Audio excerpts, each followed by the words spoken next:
Hi, I'm Mitch, the artist behind Lyramic, and I will be tabling at OTAKON 2026, and this is my studio vlog prepping for that. We're 2 weeks away from the con, and I still have a lot to do.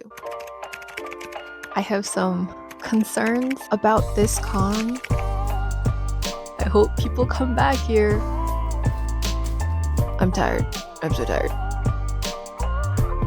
I have never vlogged before, so this will be an experience. I have been tabling since 2023. I've been to a decent amount of conventions. I was at Otakon last year. I was at ANYC the previous 2 years, at Fanime, ALA, SakuraCon, all of this year. Otakon is, in my mind, my biggest con. This isn't backed by very solid information. It is also a local con for me. I live in the DMV, like DC, Maryland, Virginia area, and I don't have like hotel expenses or any flight travel. I wanted to take you through like the day and day of everything that an artist has to go through, or at least what I have to go through specifically for this convention. You see a lot of artist alley vlogs where you're already in it and everything is already prepared, they already brought all of their stock, but you don't really get to see a lot of the behind the scenes, I guess. My checklist for this con is honestly way too long. And right now it is July 19th, which is like 2 weeks before the con. There's a lot of things that I still have to do, including preparing some of my blind bags. I still have some stock that is coming in. I am also kind of worried about how the convention will go. Let's get into it. Okay,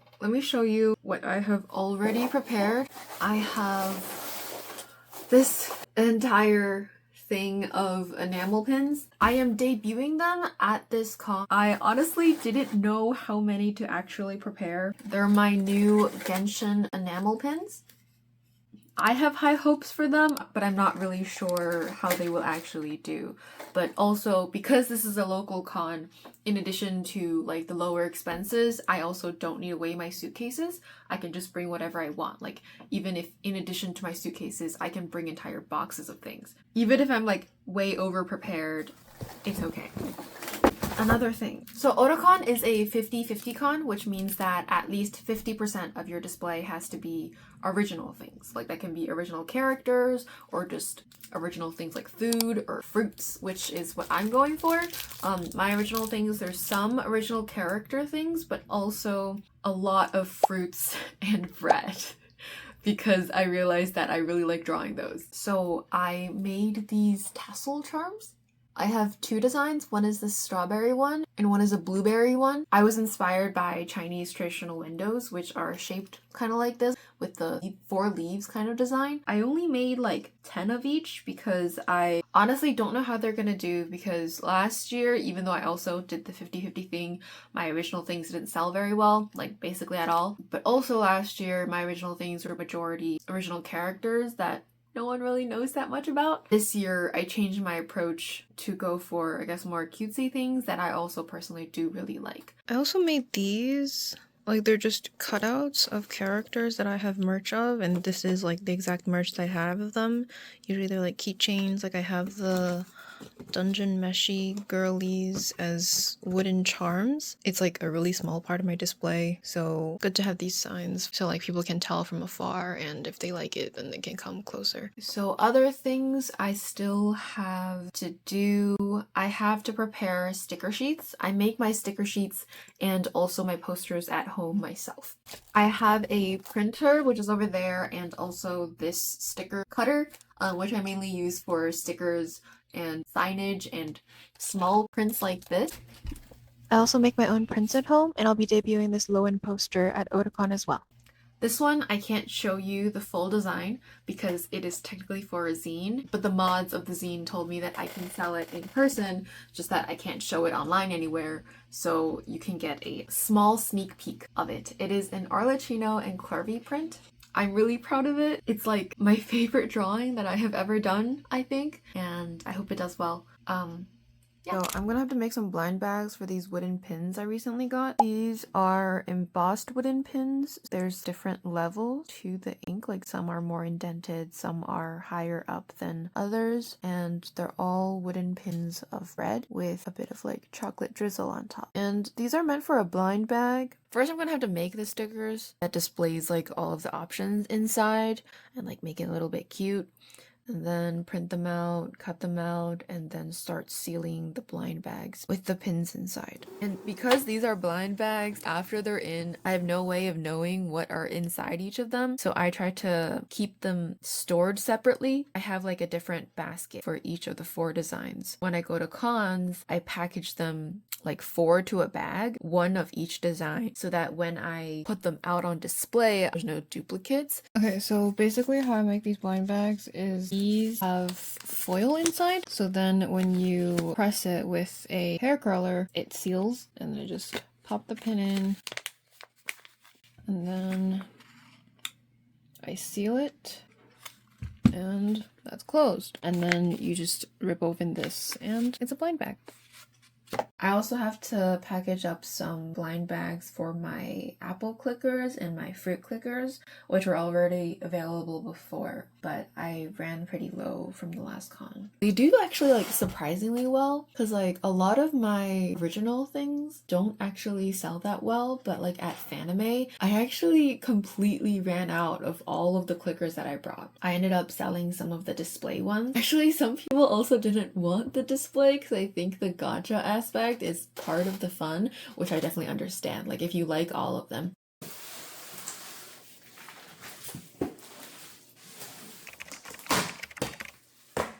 Here are the new tote bags, double-sided, like the 2 sides are actually different designs.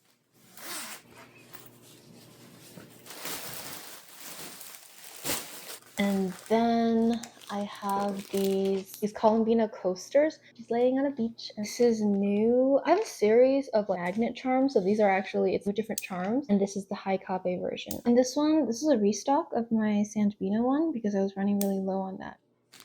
The standee of the Harbinger girlies from the Sandrone trailer. Like it's her little tea party with Sandrone, Columbina, Carlacino, and Signora. And that was on pre-order for my shop for a while, so I have to pack the pre-orders.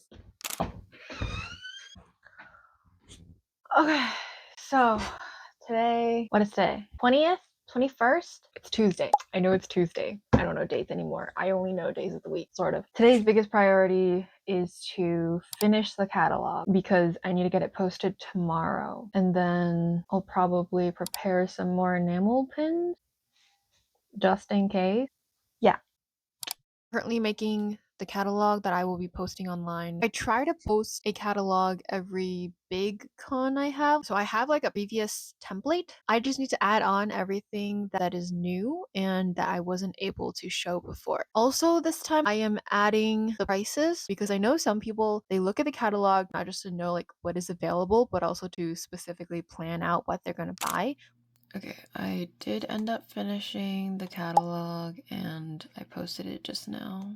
I made like a page with everything that is new. Compared to OTAKON last year, I have a lot of new things. Also, last minute, I made a Columbina bundle, and there's a half bundle and a full bundle because I realized that I have a lot of Columbina things. So the half bundle includes enamel pin, keychain, button, and a small print. And then the full bundle includes everything in the half bundle, plus a keycap clicker, a photo card, this standee, and this coaster. And that is posted now. I have to print this out too, because I think for a bigger con like OTAKON, I did end up using my physical catalog last year so that they can browse before they get to the front of the table.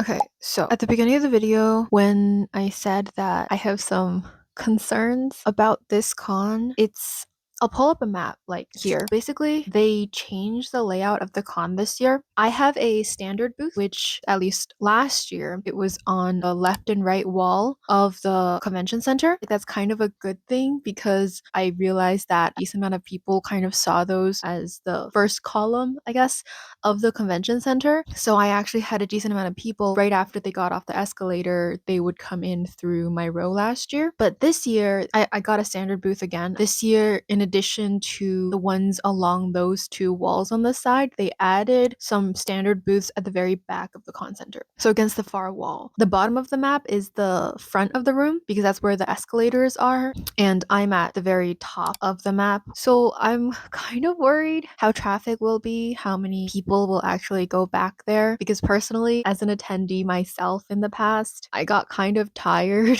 by the time that I made my way back there. I would run out of budget. Like my feet hurt, kind of overstimulating. So I'm worried how the con will go this year because of that table placement. My friend did say that that's also where the bathrooms are, like right up against the back wall. So that could help. But also someone else pointed out that there are also bathrooms at the front of the room. So I don't know how much it'll help. But after posting my catalog, it was actually very encouraging because I included in my catalog the map of the place and like my exact table, and also a message being like, hey, I hope people come back here. And I actually got a lot of comments. Like, either they already saw me last year and they're excited to get more things from me, or they're like completely new people who are interested in the things that they saw in my catalog and would like to come back there. So that was actually very encouraging. I appreciated all of the comments and it made me more hopeful for the convention.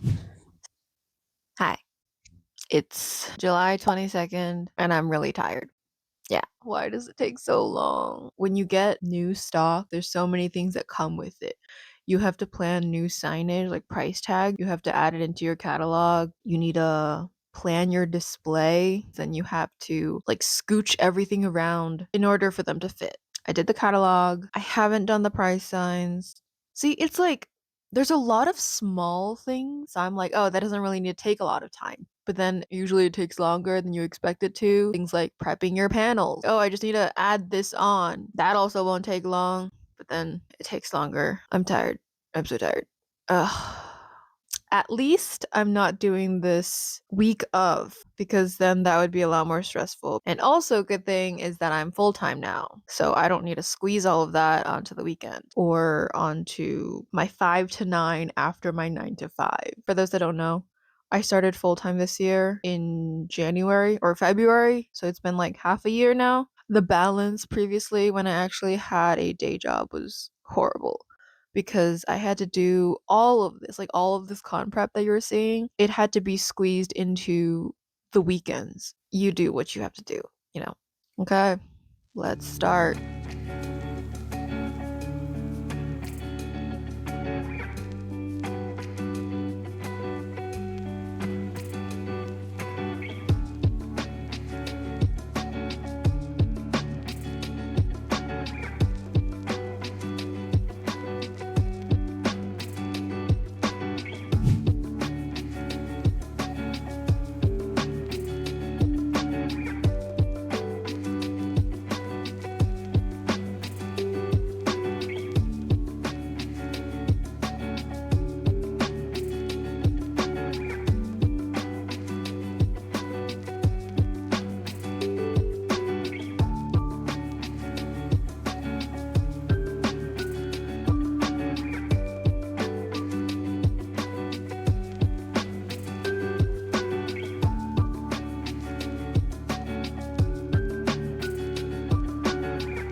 There's gonna be barely any footage of today. It was kind of overwhelming. So I think like filming was a bit hard. I had some sticker sheets that I had printed already around like a month ago, but they hadn't been cut yet. So I cut those.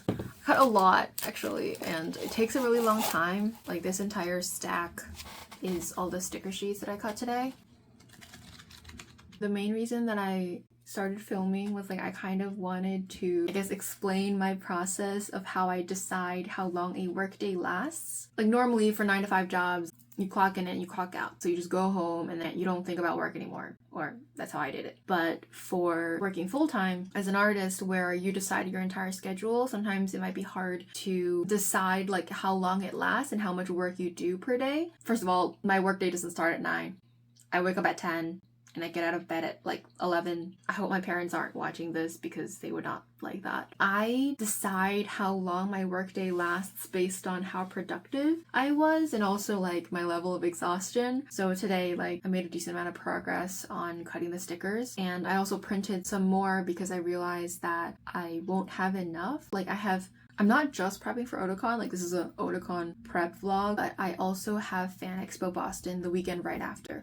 So I do need to also stock up on things for that. So I printed some more, but I decided that I'm not touching any of that. That'll be another day's job, like tomorrow. And for today, like after that stack, I still have 2 more sheets. I get these cut and I'm done. No more work. I'm not allowed to work anymore because I'm tired.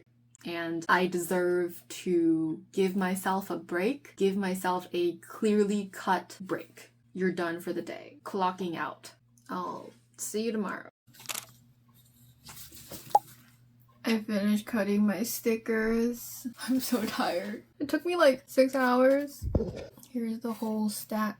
There's Bingqiu and Hualian made, like from TGCF and Scum Villain. Genshin sticker sheet, another Genshin sticker sheet, Might Not Cry sticker sheet, Mermaid Melody, Kiki's delivery service, it's her and a whole lot of bread. Yep, it's Friday. That's all I did today. Con prep is exhausting. I'm so tired. I should be done with most of my prep by now.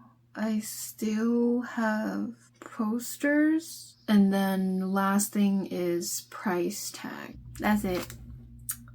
I think I'm gonna end the vlog here because the rest of it is kind of like a lot of random small things, but I have done most of it. So I hope you found it interesting to like get a look into the behind the scenes. I guess I kind of wanted to show you don't just go to the con and you're like instantly prepared and everything is all ready. There's a lot of like preparation that you have to do beforehand. There's a lot of work that artists put into that, I guess. Like when you see the ones who share their numbers, like all they have to do is just draw and then they're making like a shit ton of money. It's not that easy, and there's a lot that goes on behind the scenes and a lot of like thought put into every small little aspect of their design, of their like display, all of the like amounts of inventory that they bring, all of the signage and packaging. There's a lot of thought put into like all of those aspects, which is why I wanted to like make this video and like give you a little view into this.